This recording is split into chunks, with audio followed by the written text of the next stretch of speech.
President Obama wasn't born here? Donald Trump says maybe. Next.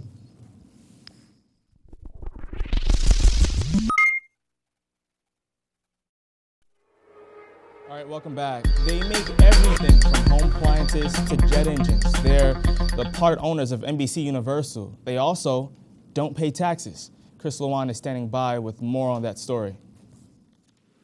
Well, Anthony, there's nothing to complain about for GE executives in 2010. The company received a tax benefit of $3.2 billion after avoiding to have to pay the government a cent last year. Many have cried foul after GE's tax department was able to find loopholes in the IRS rules to avoid paying their taxes. And Anthony, now the Obama administration has been criticized for putting GE's chief executive, Jeremy R. Immelt, as head of the President's Council on Jobs and Competitiveness this past January. All right, Chris LuAnn in for us. President Obama is not a citizen, a U.S. citizen, that is. He wasn't even born here. At least that's what some people believe. They are known as the birthers. And now Donald Trump is adding fuel to the fire. He appeared on several shows, including Fox and Friends over at Fox News, talking about his concern on President Obama's legitimacy as a U.S. citizen. Trump says he's deeply concerned. Joining me now is WTOP's chief meteorologist and journalist Dan Peruzzi, WTOP's Andrew Metz, and Chris LuAnn. Donald Trump is concerned that our president is not a U.S. citizen. What do you make of that? Just an unbased claim, no real. I think it's very much just a full bias claim from somebody who's really far to the right, just going to attack anybody on the left for any reason they could find. So you think it's a left-right thing? Let's get down to logistics of the whole thing, though. Do you believe that he is a U.S. citizen? Do you believe he was born in Hawaii, like he claims? It's hard to know what to believe because we don't have definitive proof one way or another. Okay, what do you say to the people who say we do have definitive proof? We don't have the original long-form birth certificate signed by an eyewitness doctor when he was born. It's that simple. We don't have it. If all it would take to put this entire issue to bed in a matter of a minute is to show that, but it doesn't exist. He does have a certificate of live birth. I have it right here. That's not the official birth certificate, though. That's a certificate of live birth, but that's not the one signed by a doctor there when he was born. Let me ask you something. Why does he have to display his birth certificate? Because it proves he's a citizen. It's necessary to what do you say office to the of people? President of the United States. True. What do you say to the people who say his birth was announced in 2 Hawaiian newspapers? How could they have foreseen that they're going to become the first African American president?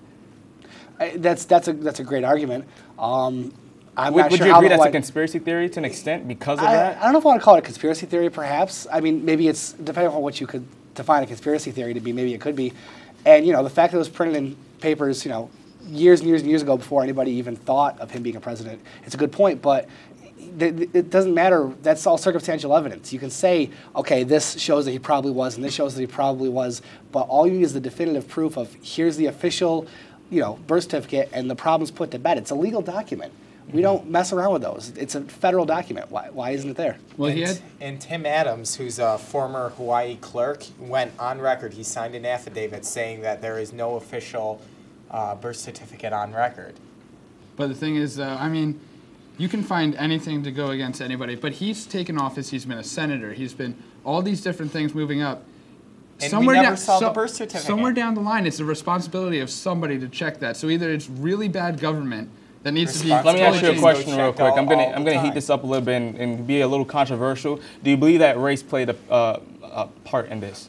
I mean, I don't think anybody asked President Bush for a birth certificate. If President Obama was a white man, would people ask for his birth certificate?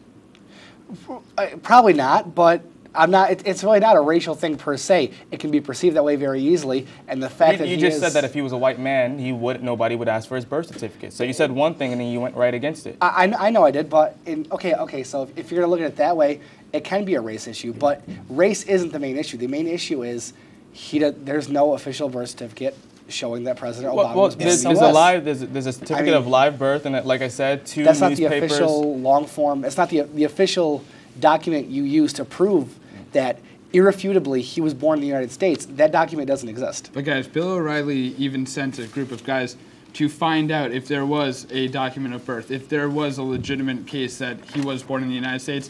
And Bill O'Reilly, far right, Fox News, and as much as you can say, discovered that Obama was in fact born in the United States. he is against. Bill O'Reilly has even said he's against the birthers. He did say that. And he's one of the most far-right people you'll ever find. And he even went head-to-head with Donald Trump on the O'Reilly factor a few weeks back to discredit Trump's beliefs on the issue. Don't you feel like there are a lot of other issues that we should be focusing on? I mean, disagree with Obama. I mean, I'm pretty sure we all may have disagreements with President Obama. You don't have to agree with his politics at all. But don't you think there are other issues we have to be focusing on, or rather than focusing on if he's a U.S. citizen? Well, yeah. I mean, yeah, there are bigger issues, but I mean, this issue's been around so long, and just my biggest thing with it is it can be put to bed so easily. Why hasn't it been put to rest? And Anthony, there's also a former U.S. senator, I can't remember the name right now, who came up with a great quote. My history teacher says it all the time. Every man has his right to his own set of beliefs, but every man does not have his own right to his own set of facts. All right. So. All right. And like I said, I mean, I think it's somewhat of a conspiracy theory to believe that somehow those two newspapers who published his birth in Hawaii would have known he was the next U.S. president. But again, it is a great argument. He hasn't shown his birth certificate. I don't understand why he hasn't. But at the same time, I don't feel that he has to necessarily show his birth certificate. He's a public employee. It's not just a one of the public employee. prerequisites for being president. All right. Is Thank you guys so much for being here. So I have to wrap it up. We'll be right back. You're watching the Weekly Rundown on WTOP 10.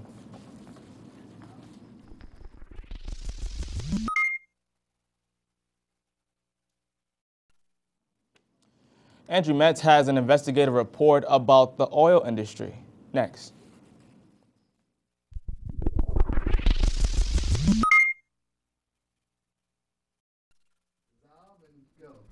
All right, welcome back. It's been somewhat of a week for U.S. carriers. Let's go coast to coast and around the world. On Monday morning, United Flight 497 had to make an emergency landing after taking off in New Orleans. The pilot said there was smoke in the cockpit, so they turned around to make an emergency landing. Upon landing, the nose wheel literally slid off the runway. No one was hurt. And on Friday, while Southwest Flight 812 was cruising at an altitude of 36,000 feet, a hole was literally ripped out on the top of the Boeing 737-300. The aircraft made an emergency landing in Yuma, Arizona. All 123 people survived. As a result, Southwest grounded all of their Boeing 737-300s for inspection of metal fatigue.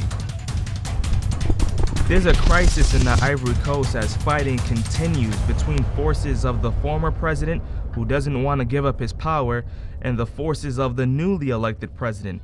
So far, it's been estimated that nearly 800 people have been killed just in the past few days. And 9/11 mastermind Khalid Sheikh Mohammed will be tried in the military tribunal at Guantanamo Bay. This comes after the Obama administration promised to close Guantanamo Bay within a year. Khalid Sheikh Mohammed was initially supposed to be tried in Manhattan. All right, our next report is from Andrew Metz. He's been working on an investigative piece that will debut here on the Weekly Rundown in 2 weeks. Andrew. Thanks, Anthony. If you own a car and actually drive it, you'd better pay attention. Tune in 2 weeks for my investigative report about why fuel prices are on the constant rise. Is it the conflict in Libya? Is it short supply? The answer will surprise you. All right, thanks a lot, Andrew. Last year in Florida, Pastor Terry Jones he actually threatened to publicly burn the Quran. Can't believe it, right? President Obama and several military personnel warned him not to perform such actions as it could possibly endanger American lives overseas. Well, on March 20th, he burned the Quran anyway, and the video that was surfaced on YouTube was seen by many in the Middle East. This Saturday in Afghanistan, 11 United Nations workers were killed as a direct result of the Quran burnings. Afghans were protesting outside the UN complex when this all happened. We like to talk a lot about radical Islam, but what about radicalism here in this country? Joining me now is Dan Peruzzi, WTOP's Chris LuAnn, and producer of 10 News Tonight, Thursday edition, Stephanie Robusto, my producer on Thursday. Thanks so much for coming in. What do you guys think about that? Like I said in the introduction, we talk about radical Islam. What about radicalism in this country? Well, to be completely honest, I hate to even mention this man's name to give him publicity that he doesn't deserve. But in this case, I think it is important to talk about how we are living in a globalized like community and how one man's actions in America can affect international, and that we have become complacent with our freedoms, and that we are so used to those privileges, but we don't realize the responsibility that comes with it as well. It's so true. It's so true. But I would say that those events, I mean, though they're related, the Afghans don't have the excuse, they don't have the right to kill because of this. Of course not, and I'm not defending the fact that the Afghans went on a protest and stormed the UN building, but we don't give them enough credit where we think that they're ignorant of what is happening in the world, and they're actually paying attention and using it almost as a propaganda to become anti-American. And this whole thing started with 3 angry mullahs, which are actually religious teachers, that got everyone so fired up that they stormed, and they couldn't find any Americans to take their anger out, so they actually went to the closest area, which was the UN building. And I mean, there's alleged beheadings during this. As of right now, 20 people have been killed, 150 have been wounded. Wow. And this is all literally because of one man in Florida that mainstream America wasn't paying attention to. We were ignoring him for this very same reason, that we didn't want to give him any interest whatsoever. But if we don't do these, if we don't exercise our First Amendment rights, what's next after this? I mean, of course, I'm not for Korean burning. We still, have our First Amendment rights. But if we're scared to exercise them, they've won. But there's also responsibility that comes with that power of freedom. Like what? Well, I mean, for example, you have to think about the consequences. You have to think that, and if you are going to do something, I consider this almost like a hate crime, to be completely honest. That you are going after burning the Quran. Would you say it's a hate? Would you not? Yeah, I would say it's a. Okay. They consider it directly a word of God. It is sacred to them, and it is something that they hold in such high position that in order for them to turn a blind eye on this is to take away their values of their holy book. Okay, so let's flip this. Let's say Afghans burn the Bible. Do Christians in America have the right to go out and kill some Afghans here? Absolutely not. Christians don't have the right. I don't think she was trying to say that they have the right. I think you were condemning their actions. But what she was trying to say is that Terry Jones does not have the right to. Yeah, and that he has a huge influence. Yeah. Because radical terrorism is out there. You have people who do get heavily they get offended and they perform these acts, which are horrible acts. And we can't be scared. What they did are hard. Yeah, we can't be afraid. But I mean, what he did was radical, and the Obama administration and a lot of military personnel have warned him that this was going to happen. And it was wrong. The thing that put it in perspective. It was wrong on both sides. The thing that put it in perspective to me is that this has been the deadliest attack on the UN in Afghanistan since 2009, when 11 people were killed by Taliban suicide bombers. So a Florida man is responsible for something that the Taliban even did 2 years ago. Andrew, I want to get your whole take. What do you think about it? I mean, the two very valid sides. You have one side that says, you know what, he has a responsibility to watch out what he does. I mean, burning the Quran. And you have the other side who says, I mean, we shouldn't be afraid to do stuff like that. I don't know too much about this particular story. I just jumped in, but from my perspective, based on what I've been hearing, is that we're America. We're over there fighting to stop this radicalism. We should be focused. We should have a heavier hand here in America for radicalism. When the KKK storms a black church, we should have a harder fist on them than we ever would over in the Middle East. Because we need to, if we're going to be a role model, we have to police ourselves. All right, thank you guys. You guys all made valid points. You made a valid point. I mean, we shouldn't be afraid to exercise that First Amendment right. And you made a valid point too, that it's in saying that we have a huge influence around the world, and what we do can kind of come back and bite us. And you know where, if Thank you guys a lot. All right, remember that Egyptian cobra that was found in the Bronx Zoo? Well, it was found. Yeah, it was found. It was hiding for a few days. We're happy to announce that. We'll be right back. You're watching the Weekly Rundown, only on WTOP.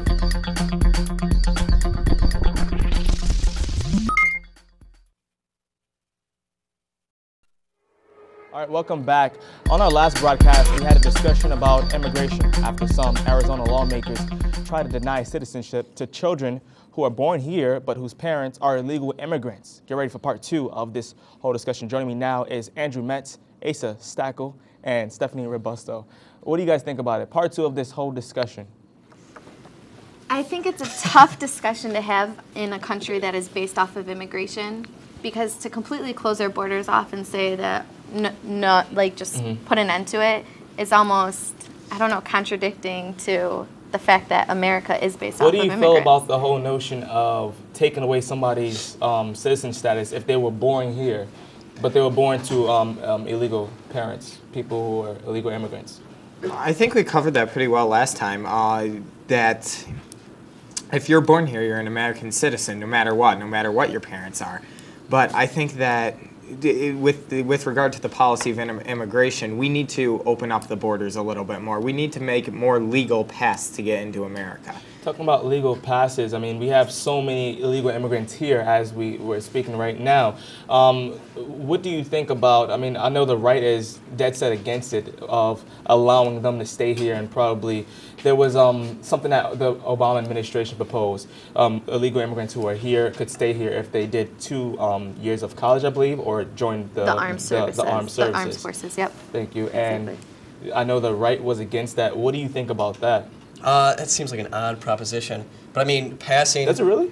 I don't know. People who are here illegally... They have to join the armed services? Well, or they have to go to college? It kind of makes sense to me because that's proving that they are productive citizens of the country. And it's saying that we are here to give them a higher education or more opportunity, which is what we are. The United States but we are. We're the land of opportunity. Well, it's not really forcing them. It's more of an ultimatum, like, you're here legally. It's not forcing them? No, it's not. Yeah, deporting them because they're here legally. It's kind of a compromise. It's a compromise, so it's not a force. Completely open to open the borders, saying all legal immigrants are citizens. I just think the citizenship test is how you should become a citizen, and referring to the anchor babies, for lack of a better term, they're birthright citizens. I mean, that's... The problem, though, right now is the trend known as birth tourism, coming which is over. Huge. And I know that California just recently, I think it was last month, the New York Times published an article on that, is that there was a home that was doing baby stays, and people from China would come over spending $20,000 to be able to come as pregnant women, have their babies in the United States, and then leave. All right. And that definitely is a problem. But I mean, birthright citizenship, if that doesn't count, then what is? True. All right. Thank you guys a lot. Thank you guys so much. All right, I'm being told that we have some breaking news. We're going to go straight to our WTOP newsroom. Steve Levy is in there. He has more on that. Republicans and Democrats are in a furious negotiation over the federal budget for 2011. The threat of a government shutdown has now become a high possibility. Congress has passed 3 continuing resolutions that will keep the money flowing. However, if Congress can't reach a compromise by April 8th, then the government will run out of money and be forced to shut down. It is the lack of leadership in the Senate that has brought us to where we are over the last couple months. It's the fact that the Democrats didn't pass a budget or any appropriations bills last year that has brought us to where we are. Even though the federal agencies are supposed to have a plan in place at all times, these agencies are saying that they haven't received any guideline on how to proceed if a decision can't be made by this Friday. Shutting down the government does not mean it will save money. The last time the government was shut down in 1996, the cost of its 26-day suspension estimated in about $1.6 billion in taxpayer money. Back to you, Anthony. All right, thank you so much. I said Steve Levy. That wasn't Steve Levy. His name is Stephen Fry. But thanks so much for that breaking news. Again, a lot of that information just coming into our WTOP newsroom. Barack Obama has finally announced that he will run again in 2012. And with that said, soon, other presidential hopefuls will begin to announce their candidacy. Let's take a look and analyze Obama's past 2 years with the best political team on TV. Joining me now is LuAnn, Andrew Metz, and Dan Peruzzi. But first, take a look at this small excerpt from his new ad that we got a hold of.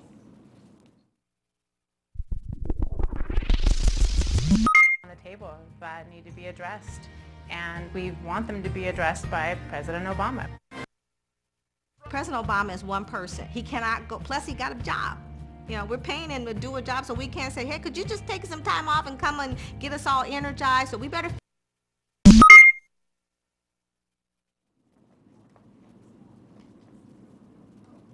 All right, that's it. Barack Obama is running in 2012. That's the answer. He's running. What do you guys think about it? First, let's analyze his past 2 years. What do you think about his presidency? Well, I think he came in very difficult situations, the economic downturn. I think what he's done, or what he's been able to accomplish, is to avoid a recession, or to avoid a depression. I know America has taken a long time to come out of the full recession. I know it's come out that we are out of it, but still nothing's really fully improved yet. So it's going to still take a while. I would say we've come pretty far. But I think in it's some just areas. After a while, I think if we still, that it's still going to take a little while further. America should not just think it's going to be done in one day. How do you think the health reform bill is seen in the eyes of Americans at large? I don't think that the health reform bill was necessarily entirely Obama's fault, more as it was a larger portion of the left in general. But it's something that, health reform is definitely needed. We have millions of Americans who are uninsured. But at a time when our economy, or when our governmental budget is trillions of dollars in debt, it's not a time to put through a health proposal that's so big. And Obama's intentions were great there, but I just don't believe that it's the time to do it, at least on such a large scale. I think with the health reform bill, his intentions were great, but his procedure was all wrong. I don't agree with the health care bill at all. There's a lot of parts of it that needed tidying up, and they tried pushing it over 2,000 pages. Exactly. Yeah. Any bill that's that long. How can you expect so many people to read that, that amount of pages? That was one, but you said there's a lot of parts of the health reform bill that needed some tidying up, in your words. For the sake of time, the biggest thing was that if you didn't have health care, you were going to be fined. And okay, for the most part, because of the individual mandate, yeah, and I understand wanting everybody to have health care. I'm all for that, but don't then, if somebody for whatever unknown reason doesn't want to have health care, that's their right. I mean, America. The point of America is that it's a free country. You have the choice. It sounds absurd to say it. And I don't say I agree with it personally, but if you don't want health care, you say you don't agree with any bit of it. Most of it I don't agree with. All right. Thank you guys a lot. Great discussion. We want to know what you think about this whole thing, though. You can email us at theweeklyrundown@gmail.com. And that's going to do it for me. I'm Anthony Hill, anchoring live out of the Our Worker television studio. You can catch me here every week at this same time from the journalist of WTOP News. Good night. Stay tuned for Oswego Sports Update, and it starts right now.